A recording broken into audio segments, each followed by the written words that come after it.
Kiekviena transporto priemonė slepia savo istoriją. Atskleisk ją dabar su Car Vertical. Hado – aukštos kokybės alyva ir priedai. Kai rėmuo užsidega visų greičiu, sustabdyk jį akimirksniu. Baja Stop Reflux.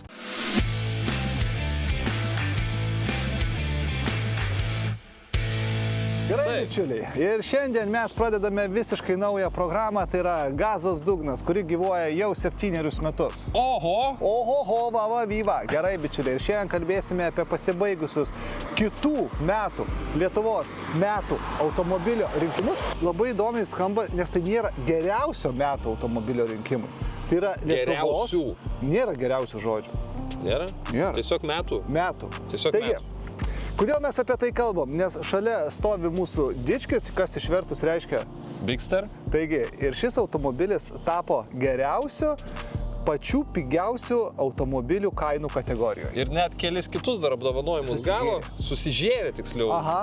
Šūsnį apdovanojimų ir šis automobilis buvo išrinktas geriausiu tarp automobilių iki 35 000 eurų, gerai pamenu, ne? Ir mums tada parūpo. Taip. Kodėl? Kodėl? Kodėl taip nutiko?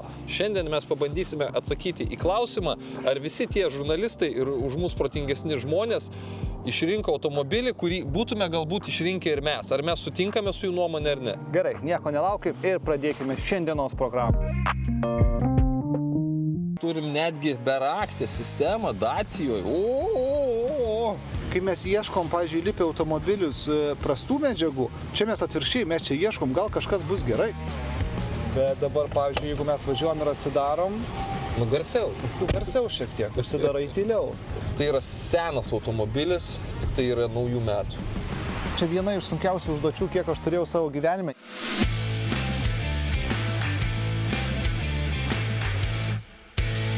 Gerai, bičiuliai, jeigu žiūrite iš tai šalia mūsų stovinti Bigster ir jūs galvojat, aš tikrai nenoriu naujo automobilio už 35 000 eurų ir ieškote savo kažkokio pigesnio, bet geresnio automobilio, tai mes rekomenduojame prieš jau važiuojant apžiūrėti automobilį, pirmiausiai patikrinti Car Vertical. Įsivedat kėbulo numerį į Car Vertical sistemą ir jūs matot visą automobilio istoriją. Dabar ekrane galite pamatyti Volkswagen Charan ataskaitą, kur paaiškėjo, kad Charanas buvo ne tik taksi, bet dar ir vida jo atsukta. Šiaip iš esmės labai daug šauktukų buvo to automobilio istorija, pardavėjas tą bandė nuslėpti, bet Car Vertical ataskaita pirkėjui leido to automobilio neįsigyti ir nepatapti pirkėjų, kuris nudegtų po kažkiek laiko. Ir svarbiausia, kad perkant Car Vertical ataskaitas, jūs galite pasinaudoti nuolaidos kodų Gazos dugnas, šitaip gausit 20% nuolaidą. Gerai, bičiuliai, štai čia stovi Bigsteris. Nebrangus automobilis, kaip naujas nebrangus automobilis. Turėtų būti nebrangus, kainą mes dar panalizuosime šiek tiek Iš karto vėliau. analizuojam. Analizuojam. Taip. Šis automobilis Startas. prasideda nuo 23 000 eurų. Kaip Dacijai tai yra nemaža suma. Kodėl? Kaip pirma gudresnė frazė, kaip C segmento atstovui kaina yra maža, nes pagamindama Bigsterį įžengė į labai sudėtingą rinką, tai yra C segmentas, kur galime rasti tokius automobilius kaip Volkswagen Tiguan, Škoda Kodiaq, Nissan Qashqai, Hyundai Tucson ir Pauliaus labai mėgstama Kia Sportage. Ir aš... Mano mėgstama? Taip, nes tu turėjai tokį automobilį. Turėjau. Taip. Ir šiandienos programoje eksperto kepurę užsideda Paulius, nes jis turi daugiausiai patirties su C segmento automobiliais. Jis paturėjo naujausią Tiguaną, vis dar turi Škoda Kodiaqą ir turės Kia Sportage. Ir Bigsteris žengia į tą patį segmentą, kaip visi šie trys automobiliai. Gerai, tada ir mes šiandien pasižiūrėsim. Aš atsakinėsiu. Taip, ir mes šiandien atsakysim, ar tikrai šitas automobilis vertas konkuruoti su bent jau mano va šiais trim išvardintais modeliais. Gerai, mes su Dacia turėjom reikalų, jie atrodo neblogai, šitas taip pat atrodo labai neblogai ir naujoviškai. Aš manau, kad čia pati stipriausia turbūt šio automobilio vieta. Apskritai visų turbūt Dacijų stipriausia vieta yra jų dizainas, nes dizainą tikrai padarė gerą. Man šitas automobilis, kaip SUV-as, jis yra labiausiai visureigiškos išvaizdos. Aš manau, kad savo segmente jo išvaizda yra labai stiprus elementas. Ok, o dabar apie kainą. Startas nuo 23 000 eurų skamba labai stipriai. Konkrečiai jūsų ekrane matomas Dacia Bigster nekainuoja 23 000 eurų. Jis kainuoja 31. Nu va. Aš labai noriu paminėti Qashqaių ir Kodiaqą. Nu kodėl tu taip minėjai? Todėl, kad Kodiaqas yra toks, kaip ir pasakyt, konservatyvesnis, paprastesnis automobilis turėtų būti, bet jis jau prasideda nuo 38 tūkstančių eurų. Tai jis yra ženkliai brangesnis. Tai emocijos. Dacia turėtų turėti labai didelį privalumą kainos prasme prieš šį automobilį, bet tada į rinką ateina Nissan Qashqai'us, kuris už šį automobilį, jeigu paimsim pigiausias versijas, yra brangesnis vos 3 tūkstančiais eurų. Ir tada jau Nedidukas turite kainos dilemą. skirtumas. Tai va, ir dabar mes visą laiką įpratę, kad Dacia yra pigus automobiliai ir dabar, va, kaip Izidorius pateikė rinkos analizę, pasirodo, kad konkurentai yra vos už 3000 eurų. Ir šiandien mes pabandom atsakyti klausimą, Taip. ar mes taupom 3000 eurų ir nusiperkam, pavyzdžiui, Audi TT labai seną, ir ar mes prisidedam 3000 eurų ir nusiperkam žymesnio gamintojo, geresnio gamintojo, bent jau, kaip žmonės kalba. Dabar tu lygini Škodą su Dacia, tai čia man iš viso kažkoksai. O dabar pakalbėsime apie techninius šitų visų bigsterių duomenis. Kadangi reikia konkuruoti su kitais modeliais, nieko keisto, kad Dacia turi hibridą, populiarią jėgainę šiuo metu. Tai šis hibridas yra sudarytas iš 1,8 litro vidaus degimo variklio, kuris, jeigu neklystų, turi apie 107 arklius ir jam padeda elektros motoras, kuris turi dar apie 50 arklių. Bendra galia 155 arklio galios. Tai yra galingiausias Dacia Bigster variantas.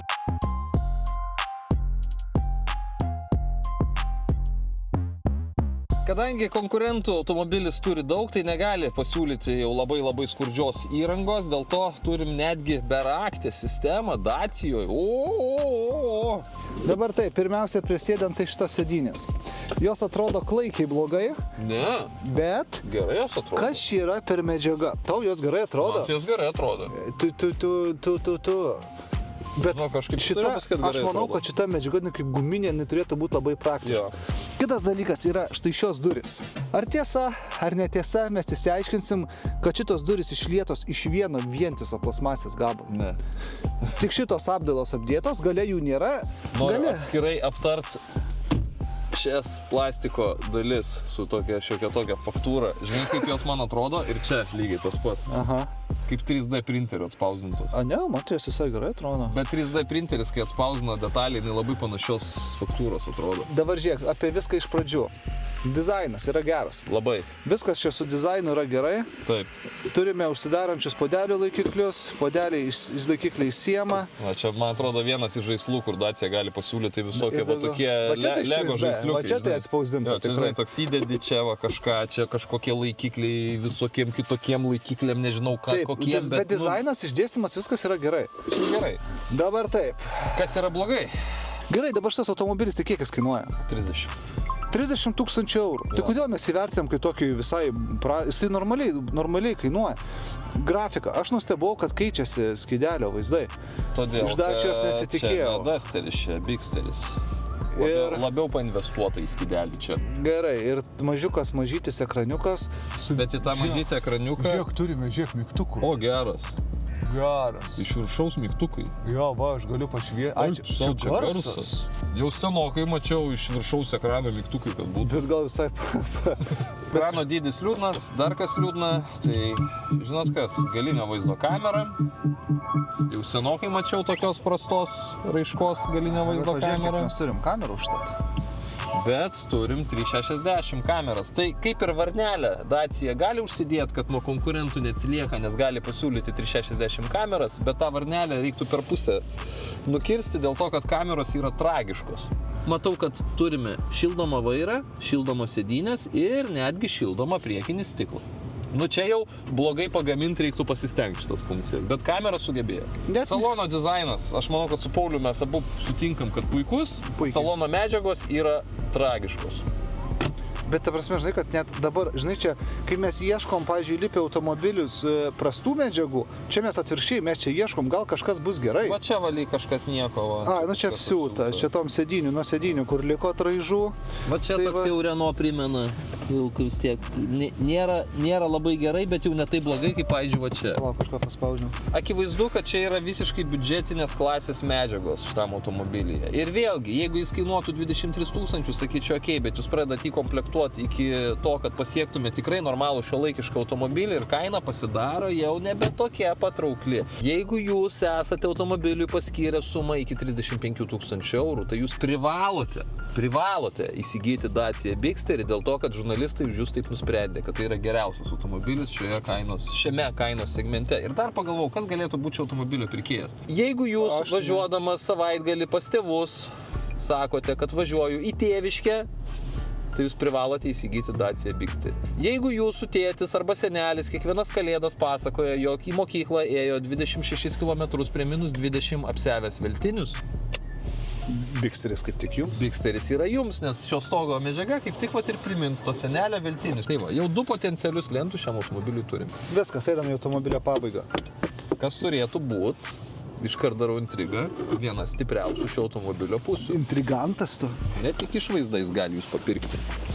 Kojytę tai taip aukštai reikia pakelt. Jaučiasi, kad aukšta prošvaisa šio automobilio. Tai čia visur reigis. Ir lipam į vidų ir pirmas dalykas tai yra tos rankinas. Paslėptos tos? Jo, man atrodo, kad laiko klausimas, kada jos bus labai smagiai išluptos. Nu, bet pažiūrėk, kas čia per sėdynės, kas čia per medžiaga? Nu, jinai, man atrodo, tokia labai atspari viskam, tokia, žinai, kaip atrodo, kad užpilsi vandens ir nubėgsi, ne nuo jų. Ai, galvoju, bus čia taip ar nebus, žiūrėk, yra. Yra Puodelį. Nu, yra tos vietos, yra. Ir vėlgi, vietos yra. Jeigu vežite vaikučius savo, tai jūsų sėdynė bus suplėšyta, suspardyta ir nuolat purvina, nes čia turime paprastą medžiagą, jokios plasmasės, kurią nuvalyti daug paprasčiau nieko. Čia turime vėl plasmasę, dabar tu išnagrinėk šitas duris. Nu, blogai, nu. Man čia yra visiškai įmonės automobilis, toks kabluko medžiagų kokybė čia yra visur. Tokio darbinio kabluko. Tarp kitko, galite įsigyti šį automobilį su panoraminiu stogu. O ne? Ja. Ir čia yra viena iš funkcijų, kuri turėtų mus pradžiuginti. Tai įdomu, kiek tada, jeigu tu brangiausiai susikomplektuotum, kiek tada kaina būtų? Man atrodo, čia 1000 jau gal tik tai gali pabrangti. Čia labai, jau šis automobilis jau yra labai arti galutinės kainos. A, ne? Ja. Kalbant apie priekinės sėdynės, yra elektrinis valdymas, bet tas valdymas sėdynės tik varto ir kilnoja aukštyn žemyn. Stumdyti jas vis tiek reikia rankutėm. O dabar apžvelkime dar vieną potencialiai stiprią šio automobilio dalį, tai yra bagažinė. Grakščiai. Dacia jums gali pasiūlyti elektrinį bagažinės dangtį. Wow! Ir žinokit, gerą bagažinę. Nu, bagažinė tai įspūdinga. Tiksliau, ne gero, įspūdinga. Tikrai automobilis gali pasiūlyti įspūdingo dydžio bagažinę. Ir neužmirškite, kad turime hibridą. Ir šis hibridas netgi turi atsarginį ratą. Jau senokai mačiau atsarginį ratą automobilyje.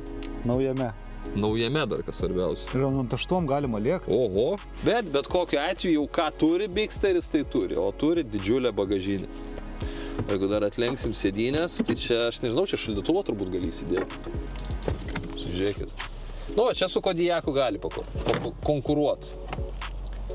Važiuojam, nes apie medžiagų kokybę net nebeturiu ką pasakyti. Tiesiog baigėsi jau mano iškalba. Mano bekelės liūtas, šis žalesis Porsche, tikrai yra ne pirmos jaunystės automobilis, bet aš noriu, kad jis tarnautų kuo ilgiau ir tam į pagalbą pasitelkiu ukrainiečių gamintojo Hado priedų. Čia naudosiu Hado Red Cleaner priedą kuro sistemai. Šis priedas skirtas benzinui. Šis priedas valo nuosėdas iš kuro sistemos, išvalo įsiurbimo vožtuvus, netgi degimo kamerą. Ir kaip ir dauguma Hado produktų, savyje turi revitalizanto, kuris dar ir gali atstatyti padilusias metalinės dalis. Tai Hado priedus galima naudoti ne tik prispyrus bėdai, bet ir profilaktiškai. O šio priedo naudojimas labai paprastas. Tiesiog jį supilsiu į kuro baką ir užpilsiu ant viršaus kuro, o tada priedas tiesiog dirbs savo darbą. O visus Hado priedus ar eksploatacinius skysčius galite įsigyti internetu hado.lt, o jei labai noris atvykti į vietą ir pasikonsultuoti, tai Hado.lt rasite ir visus prekybos taškus. Labai kažkoks man dviprasmiškas šitas automobilis. 6,4 litro matau ilgalaikės sąnaudos. Tokio dydžio automobiliui tai yra gerai. šitas meniu aš jį pamaigiau, tai nelabai aš jo supratau viso veikimo principo. Nes čia yra visko labai mažai, nors ko yra, to reikia. Ir jeigu neklystu, Android Auto ir CarPlay'us veikia be laido. Man patinka visai šitas, kad jisai bando apsimesti tikrų visur, jeigu rodo jūsų pasvirimo kampą. Nu, bet jis žinok, aukštas šiaip. Šitas aš manau, kad svirtelė. 4 varančiaisiais ratais tai visai geras modelis. Ai, va, svirtelės, ana pusė yra padengta guma, tai yra vienintelė guma šitam automobilyje be padangų.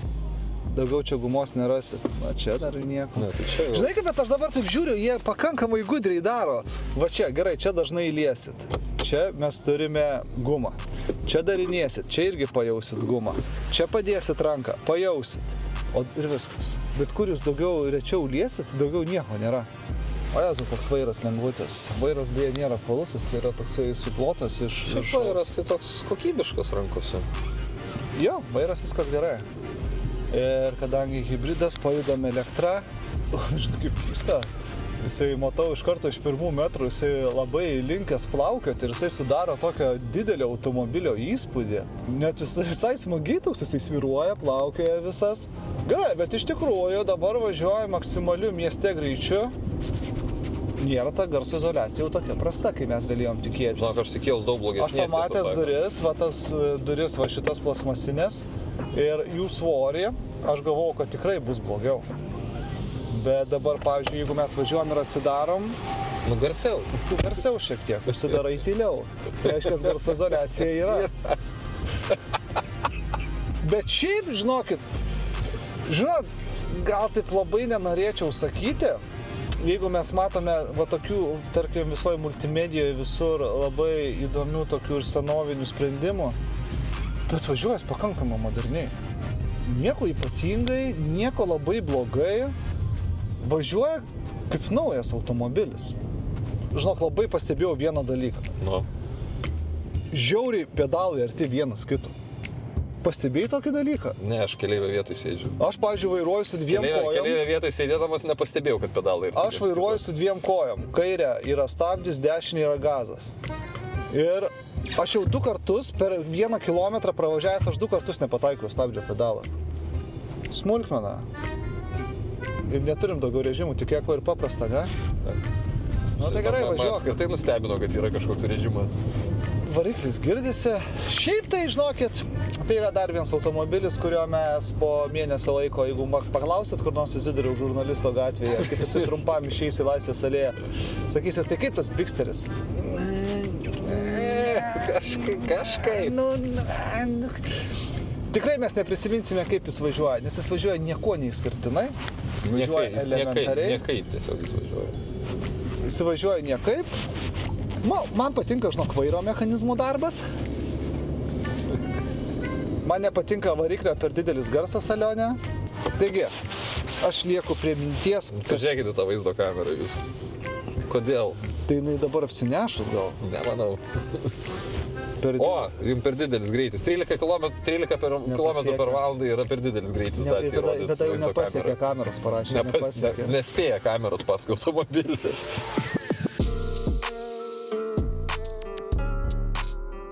Ai, dar Paulius prašė paminėti, kad apipūtimo grotelės visgi yra pakankamos kokybės. Ne, rimtai, jos veikia gerai. Veikia gerai, kažkaip čia labai kipti nenorime.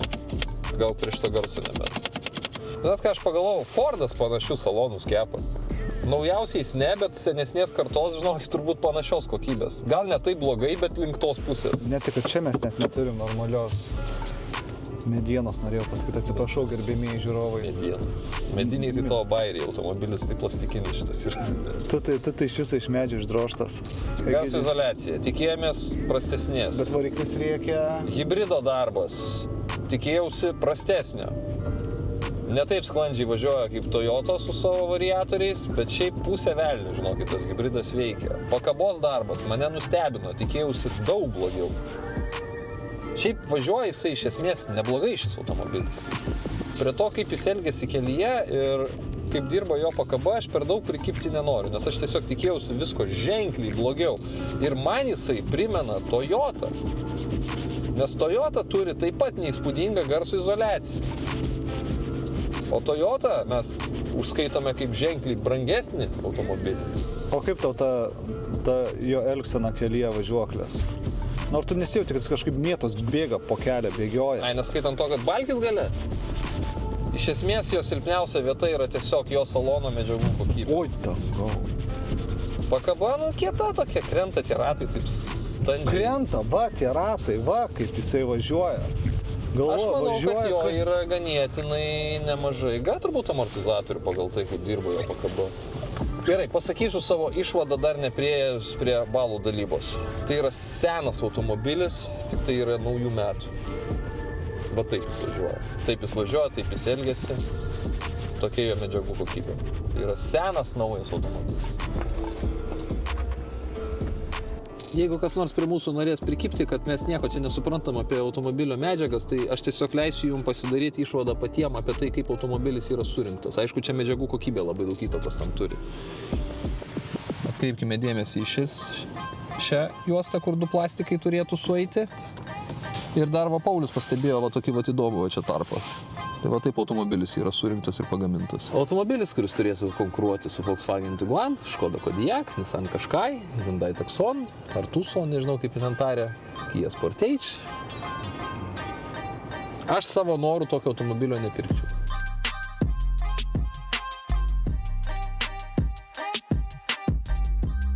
Sunkiai šiandien mūsų laukia dalia, beje, jeigu jūs gal svajojat apie tokį automobilį, norite jo vairuoti, bet galvojat, nepirksiu Dacia, čia atpigs ir panašiai, tai galite išsinuomoti automobilį iš Mobiria. Viena fiksuota įmoka ir viskas, ir važinėjat, užžiūrėkite mobiria.lt ir pažiūrėkite pasiūlymus, gal rasite savo kažką labai norimo ir artimo širdžiai.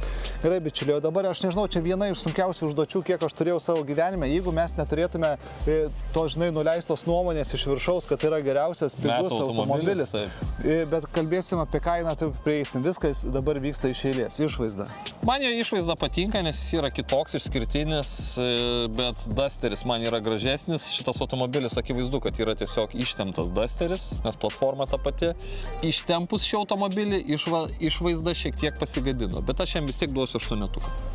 Su 8 aš sutiksiu, aš jau galvoju, kad tu čia kai žersi 10 su pliusu. 8 vertas, tikrai. Salonas yra labai dviprasmiškas dalykas. Vietos gale pakanka, bagažinė yra milžiniška, daugiau nieko gero turbūt. Ne, dizainas Ai, dar dizainas.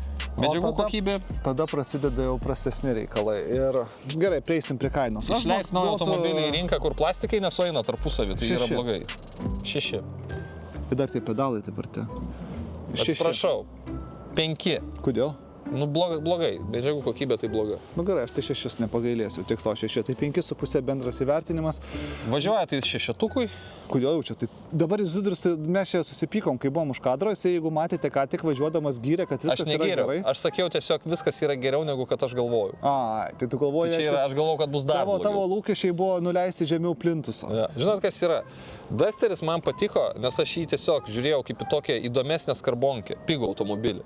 Ir jis viską man atitiko, viskas buvo gerai. Aš jam viską galėjau atleisti dėl to, kad jis, atrodo toks vis tiek įdomesnis automobilis, bet jis yra pigus ir mažas. Ir tai, pagal savo mažumą jis dar ir yra talpus. Bigsteris tuo tarpu, jis turi per daug konkurentų ir jis važiuoja kaip senas automobilis. Palauk, tai dabar kalbėk, kaip jisai važiuoja. Tai sakau, jis važiuoja kaip senas automobilis ir aš jam duodu 6.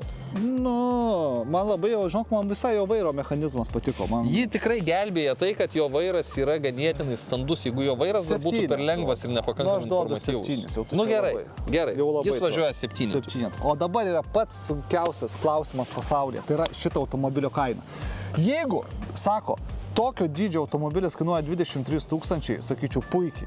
Bet kai pakomplektuoja ir kaina pasidaro apie 30, tada jau supranti, kad jisai turi tik vieną pliusą. Realiai jisai turi tik vieną pliusą, tai savo dydį. Daugiau aš nežinau ne vieno jo pliuso. Ir dar grįžtant prie tų 23 000 eurų, mes dar su Paulium kalbėjom, dabar paimam Qashqai. 26 ar tai 27 000 eurų panašios komplektacijos automobilis. Ar jūs tikrai dėl tų 3 ar 4 tūkstančių eurų skirtumo rinktumėtės automobilį tokiom prastom salono medžiagom? Čia ne ta klasė yra, čia jau viskas, čia ne su Renault Clio mes konkuruojame. Aš dabar žinai labai greitai primečiau, kad jeigu jūs imtumėte, tarkim, kitą automobilį vietoj šito, jums dieną kainuotų po 1 eurą maždaug lizingas. Va tai, va, Nu, jums toks brangiau kainos skirtumas. kainuotų. Jo, jeigu pirktumėte automobilį kokiais 3-4 tūkstančiais Taip. eurų Labai brangesnį grubiai. leasingu, tai 30 eurų grubiai per mėnesį jums Tai skirtųsi euras į įmoka. dieną ir jūs važinėjatės. Čia kiekvienas spręskit patys, mes savo nuomonės neperšam, bet... Už kainą aš jam duodu 7. 7 neduodė, ne? Ne, aš duodu 6, žinau. Aš duodu 6 už kainą, nes būtent šitas automobilis, kuris kainuoja kiek? Šitas konkretus. 30 ar tai 31 gal? 31 000 eurų? Ne. Nėra jau už taip, Dacia- nėra, žinokit, jau taip mažai tai 30 000. 30 000 jau. Gerai, jeigu jūs norit Ne, ne, hybrido, aš- bet vėl, žinai, jeigu jūs žiūrėk, norit aš- hybrido, nu nenupirksit už 30 000 hybridinio automobilio tokio dydžio. Nu nenupirksit, bet iš kitos pusės vėl, Ar jūs didžioji dalis žmonių perka automobilius leasingu ir tas kainos skirtumas nebepasidaro toks didelis. Tai kiek tu duodi? 7, žinok, Nu, visgi tiek to. duodu, vis Gerai, tiek hybridas. 7. Ir dabar jūsų balas, bičiuliai, pažiūrėsime, kaip jūs šitą įvertinsit išliaupsintą eksperto automobilį, užbėgite pas mus į Instagramą, beje, ten turime ir šiaip labai gerų žinių, mes jums kažkam, vienam iš jūsų padovanosime mūsų Chrysler PT Cruiser. Žiūrėkite į Instagramą, Daimonda Auto, jums padovanos automobilį, jums tik reikia dalyvauti konkurse. Ir tai Gerai. nieko nekainuoja, kas svarbiausia. O, nieko nekainuoja. Ir nieko nekainuoja balsuoti mūsų Instagrame. Ir štai jūsų balas Dacia Bigster. Dacia, kaip pavadinsi, tai vis tiek rumūnai. Gerai, bičiuliai, dabar bendras įvertinimas štai šiam automobiliui yra štai čia. Taip. Ir ką apibendrinant, aš galiu pasakyti, kad, na, nežinau, kas turėtų, galiu kalbėti už mūsų abu. Taip. Kas mums turėtų nutikti, kad mes gavę 31 000 eurų pasirinktume štai šį automobilį? Nežinau. Nelabai kas turbūt. Aš jau sakau, man vienas jo pliusas, kad jis yra didelis. Gal tai yra labai geras, koksai, jeigu įmonė perka daug automobilių, gal ir kaina dar geresnė prasimuša, gal kokiai nuomai paleisti kažkur šiltuose kraštuose, man jis toksai, bet kasdien važinėti. Sakau, per sudėtingą konkurenciją yra šitoje klasėje tiesiog. Taigi, bičiuliai, priminam dar kartą, bėkite į mūsų Instagramą dabar pat, susiraskit postą, viskas labai paprasta ir PT Cruiseris iškeliaus kažkam iš jūsų. Taip, o rytoj pasimatysime netgi 2 kartus, 10:30 per TV6 su E-gazas dugnas, o 16:30 per TV3 su gazas dugnas šou. O šiandien viskas. Viskas, Iki. ačiū, kad buvote ir iki rytojaus.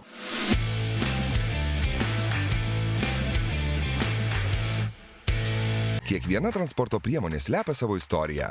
Atskleiskite dabar su Car Vertical. Hado - aukštos kokybės alyva ir priedai. Kai rėmuo užsidega visų greičiu, sustabdyk jį akimirksniu. Baja Stop Reflux.